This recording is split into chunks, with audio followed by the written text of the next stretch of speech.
What is Art? By Leo Tolstoy. Chapter 20. Conclusion. I have done, as well as I could, the work that has occupied me for 15 years on a subject close to me, art. When I say that this subject has occupied me for 15 years, I do not mean that I have been writing this book for 15 years. I mean only that 15 years ago I began to write about art, believing that once I had taken up the task, I would finish it straight through without a break. But it turned out that my thoughts on the subject were still so unclear that I could not set them down in any way that satisfied me. Since then, I have never stopped thinking about it, and 6 or 7 times I sat down to write. Every time, after writing a good deal, I felt unable to carry the thing through, and I laid the work aside. Now I have finished it. However badly I may have done it, I hope that my chief thought is true, the thought about the false road on which the art of our society has set itself and along which it is traveling, about the cause of this, and about what the true purpose of art really is. And I hope that my labor, incomplete as it is, and in need of many explanations and additions, will not be wasted, and that art will sooner or later leave the false road on which it now stands. But for this to happen, for art to take a new direction, another human spiritual activity of equal importance must also leave the false road it is on. That activity is science, and art always stands in close dependence on it. Science and art are bound together as closely as the lungs and the heart. If one organ is perverted, the other cannot work rightly. True science studies the truths and the knowledge which people of a given time and society hold to be most important, and brings them into people's consciousness. Art carries these truths over from the realm of knowledge into the realm of feeling, and so if the road that science travels is false, the road of art will be false as well. Science and art are like those barges with a kedge anchor, the so-called machines that once worked their way up our rivers. Science is like the boats that carry the anchor forward and drop it. It prepares the movement whose direction is given by religion. Art is like the windlass turning on the barge, drawing the barge up to the anchor. It performs the movement itself. And so a false activity of science inevitably drags a false activity of art after it. Art in general is the carrying over of every kind of feeling, but art in the narrow sense of the word is only that which carries feelings we hold to be important. In just the same way, science in general is the carrying over of every possible kind of knowledge, but science in the narrow sense of the word is only that which carries knowledge we hold to be important. And what settles for people the degree of importance, both of the feelings carried by art and of the knowledge carried by science, is the religious consciousness of a given time and society, that is, the common understanding held by the people of that time and society of the purpose of their lives. Whatever contributes most to the fulfillment of that purpose is studied most and is counted the chief science. Whatever contributes less is studied less and counted a less important science. Whatever does not contribute at all to the fulfillment of the purpose of human life is not studied at all. Or, if it is studied, that study is not counted a science. So it has always been. So it should be now, for such is the nature of human knowledge and of human life. But the science of the upper classes of our time not only acknowledges no religion, it holds every religion to be nothing but superstition. It could not and cannot make such distinctions. And so the men of science of our time claim that they study everything evenly. But everything is far too much, since everything means an endless number of objects, and it is impossible to study it all evenly. So the claim holds only in theory. In fact, not everything is studied, and it is not studied evenly at all. What is studied is, on the one hand, whatever the people who occupy themselves with science most need, and on the other hand, whatever they find most agreeable. And what the men of science most need, belonging as they do to the upper classes, is to hold in place the order under which those classes enjoy their privileges. What they find most agreeable is whatever satisfies an idle curiosity, demands no great effort of mind, and can be put to practical use. And so one department of the sciences, which takes in theology, philosophy adapted to the existing order, history of the same kind, and political economy, is occupied chiefly with proving that the existing order of life is the very one that ought to be, that it has come about and continues by unchangeable laws beyond the reach of human will, and that every attempt to break it is therefore unlawful and useless. The other department, the experimental sciences, which takes in mathematics, astronomy, chemistry, physics, botany, and all the natural sciences, is occupied only with what has no direct bearing on human life, with what is curious, and with what can be turned into applications profitable to the life of the upper classes. and to justify this choice of subjects, a choice made by the men of science of our time to suit their own position, they have invented a theory of science for science's sake, exactly like the theory of art for art's sake. By the theory of art for art's sake, it follows that busying oneself with all the subjects we happen to like is art. In the same way, by the theory of science for science's sake, the study of the subjects that happen to interest us is science. So one part of science, instead of studying how people should live in order to fulfill their purpose, proves the lawfulness and the unchangeableness of the bad and false order of life that exists. And the other part, the experimental sciences, busies itself with questions of simple curiosity or with technical improvements. The first department of the sciences is harmful not only because it tangles people's ideas and gives false answers. It is harmful also because it exists at all and occupies the place that true science ought to occupy. It is harmful because every person who wishes to take up the most important questions of life must first, before he can answer them, tear down the structures of falsehood that have been piled up over centuries and are propped up with every resource of human ingenuity around each of the most essential questions of life. The second department, the very one that modern science is so especially proud of, the one that many people take to be the only real science, is harmful because it draws people's attention away from what truly matters to what is trifling, and it is harmful in a plainer way still, under the false order of things that the first department of the sciences justifies and supports. Most of the technical gains of this experimental science are turned not to the good of mankind, but to its harm. It is only to those who have given their lives to such study that all the discoveries made in the natural sciences seem very important and very useful. And it seems so to them only because they do not look about them and do not see what is really important. They need only tear themselves away from the psychological microscope under which they examine the objects of their study and look around them to see how trifling all this knowledge is, this knowledge that fills them with such innocent pride. I am not speaking only of imaginary geometry or spectral analysis of the Milky Way, or the shape of atoms, or the size of the skulls of Stone Age men and such trifles. I mean even the knowledge of microorganisms, of X-rays and the like, set beside the knowledge we have thrown away and handed over to be perverted by the professors of theology, of jurisprudence, of political economy, of finance, and the rest. We need only look around us to see that the work proper to real science is not the study of whatever happens to interest us. It is the study of how human life should be ordered, those questions of religion, of morality, of common life, without answers to which all our knowledge of nature is either harmful or trifling. We are delighted and proud that our science lets us harness the energy of a waterfall and set that force to work in factories, or that we have driven tunnels through mountains, and so on. But the trouble is that we make the force of the waterfall work not for the good of people, but to enrich capitalists who produce articles of luxury or the tools for exterminating men. The very dynamite with which we blast mountains to cut tunnels through them we use for war, and war we not only refuse to give up, we hold it to be necessary, and we prepare for it without pause. We can now inoculate against diphtheria, find a needle in a body with X-rays, straighten a hunched back, cure syphilis, perform astonishing operations, and so on. Yet even these gains, even if they were beyond dispute, would give us no cause for pride if we truly understood the real purpose of real science. If even 1/10 of the forces now spent on subjects of mere curiosity and practical application were spent on true science, on the science that orders human life, then more than half the people now ill would not have the diseases from which a tiny fraction of them are cured in clinics and hospitals. There would be no sickly, hunchbacked children reared in factories. There would not be, as there is now, a death rate of 50% among children. There would be no degeneration of whole generations, no prostitution, no syphilis, no killing of hundreds of thousands in wars, none of those horrors of madness and suffering which present-day science holds to be a necessary condition of human life. We have so perverted the very idea of science that to the people of our time, it sounds strange even to mention sciences that would put an end to child mortality, to prostitution, to syphilis, to the degeneration of whole generations and the wholesale killing of men.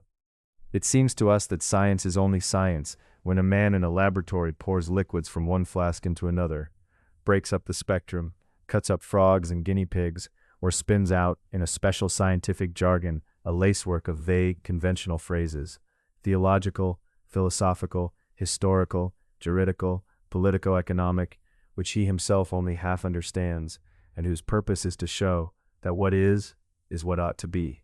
But science, real science, the kind of science that would truly deserve the respect now claimed by the men of one single, least important part of science, is nothing of the sort. Real science lies in learning what we should believe and what we should not.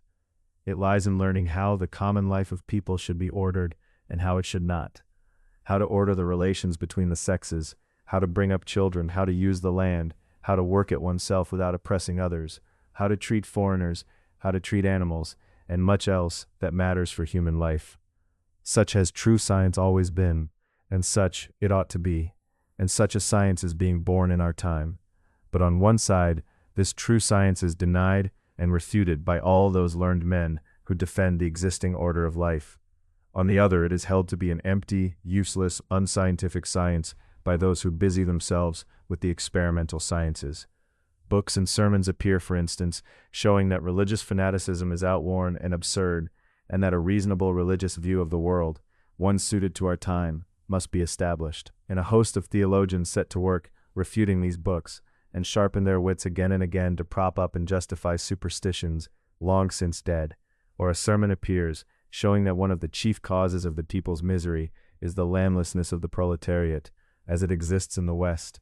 One would think that science, real science, ought to welcome such a sermon and work out its further consequences, but the science of our time does nothing of the kind. On the contrary, political economy proves the opposite, that landed property, like every other kind of property, must be gathered more and more into the hands of a small number of owners.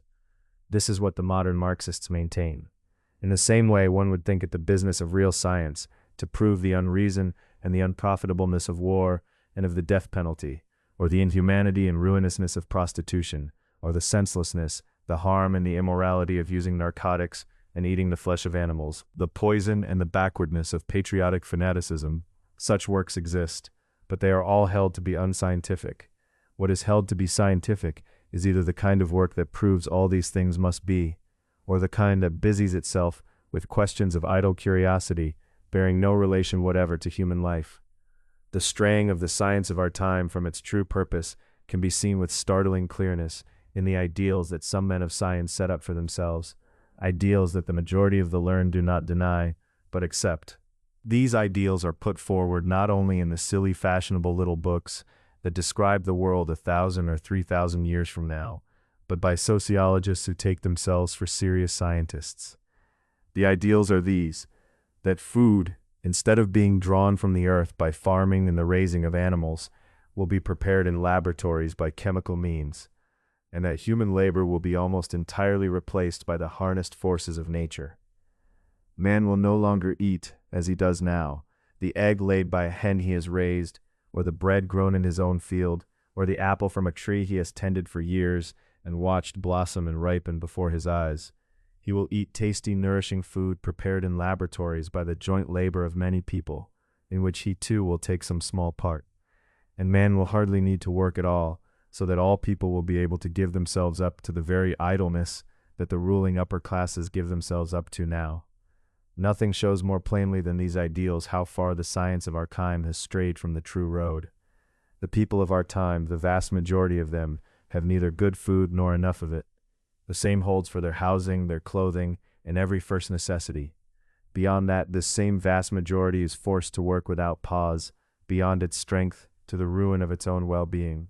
Both these evils are very easily removed, by putting an end to the war of all against all, to luxury, to the wrongful distribution of wealth, by putting an end, in a word, to a false and harmful order of things, and setting up a reasonable life for people. But science holds that the existing order of things is as unchangeable as the movement of the stars.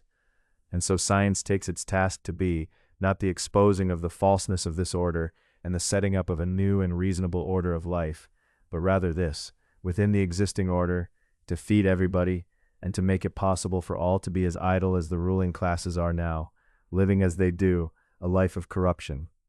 And in all this it is forgotten that food grown by one's own labor on the land, bread and vegetables and fruit, is the most agreeable and the healthiest, the lightest and the most natural food there is, and that the labor of exercising one's muscles is as necessary a condition of life is the oxidation of the blood by breathing. To devise ways by which people, under this false division of property and labor, might be well fed on chemically prepared food, and might set the forces of nature to work in their place, is like devising a way to pump oxygen into the lungs of a man shut up in a closed room with foul air, when all that is needed is to stop keeping the man shut up. A laboratory for the making of food is already set up in the world of plants and animals, and no professors will ever set up a better one. To enjoy the fruits of that laboratory, and to take part in its work, a person needs only to give himself to the ever-joyful need to labor, without which human life is a torment. And what do the men of science of our age do?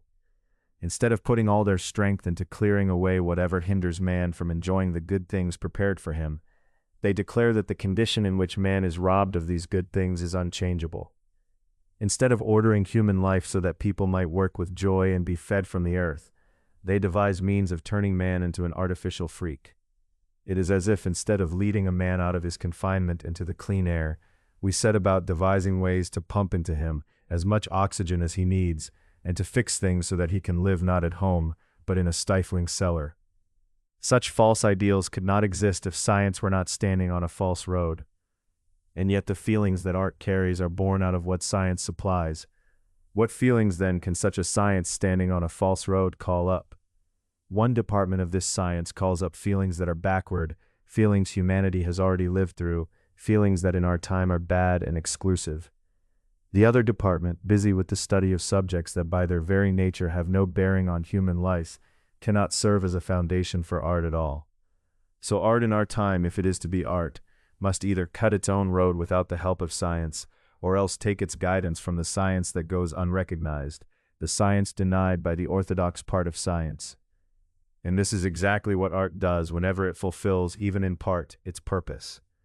We must hope that the work I have attempted here on art will be done for science as well, that people will be shown the falseness of the theory of science for science's sake, that the necessity of acknowledging the Christian teaching and its true meaning will be clearly shown, that on the ground of that teaching all the knowledge we possess and are so proud of will be weighed again from the beginning, that the experimental kinds of knowledge will be shown to be secondary and trifling, and the religious, moral, and social kinds to be first in rank and first in importance, and that this knowledge will no longer be left, as it is now, to the guidance of the upper classes alone, but will become the chief concern of all those free and truth-loving people who have carried forward the true science of life, not in agreement with the upper classes, but against them. The mathematical, astronomical, physical, chemical, and biological sciences, and the technical and medical sciences too, will be studied only so far as they help to free people from religious, legal, and social deceptions, or serve the good of all people and not of a single class.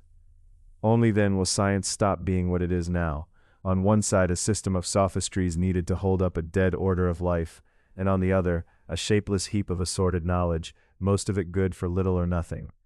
It will become a well-ordered living whole with a definite purpose, a purpose that all people can understand and that answers to reason, to bring into people's consciousness the truths that flow from the religious consciousness of our time. And only then will art, which always depends on science, be what it can be and ought to be, an organ of the life and the progress of humanity, as important as science itself.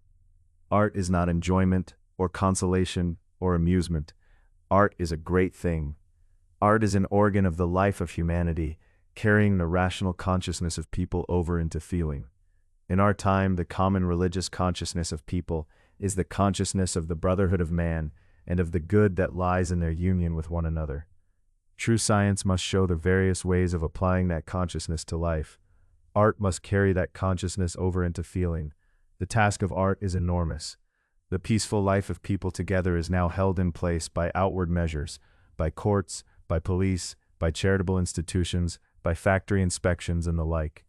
Real art, guided by religion with the help of science, must bring it about that this peaceful life is reached instead through the free and joyous activity of people. Art must do away with violence, and art alone can do this. Everything that now makes the common life of people possible apart from the fear of violence and punishment has been done by art, and in our time an enormous part of the order of life already rests on this. Art has been able to carry the customs, how to treat religious objects, how to treat parents, children, wives, kinsmen, strangers, foreigners, how to behave towards elders and superiors, towards those who suffer, towards enemies, towards animals. And these customs are kept by generation after generation, by millions of people, not only without the least violence, but so firmly that nothing can shake them except art itself. If art could do that, then that same art can call up other customs, customs closer to the religious consciousness of our time. Art has been able to carry the feeling of reverence for the icon, for the sacrament, for the person of the king. It has carried the shame of betraying a comrade, devotion to a flag, the need to avenge an insult, the willingness to give one's labor for the building and adorning of temples, the duty of defending one's honor or the glory of one's country. And that same art can call up reverence for the dignity of every human being and for the life of every animal. It can call up shame before luxury, before violence, before revenge, before the use for one's own pleasure of things that others need to live. It can make people give themselves up freely and joyfully, without even noticing it, to the service of others. Art must bring it about that the feelings of brotherhood and love of one's neighbor, which now only the best people in society can reach, become the habitual feelings, the instinct of everyone. By calling up in people under imagined conditions the feelings of brotherhood and love, religious art will accustom them to feel the same things in reality under the same conditions. It will lay down in people's souls the rails along which the deeds of those whom art has taught will run of themselves. And by uniting the most different people in one feeling, and by destroying the divisions between them, universal art will teach people union. It will show them not by argument but by life itself, the joy of a union that reaches beyond every barrier life has set.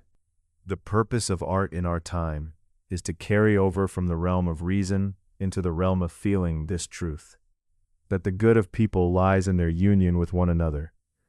And its purpose is to set up in place of the violence that reigns today that kingdom of God, the kingdom of love, which we all take to be the highest aim of human life. Perhaps in the future science will open new and higher ideals to art, and art will bring them into being. But in our time, the purpose of art is clear and definite. The task of Christian art is to make real the brotherly union of people.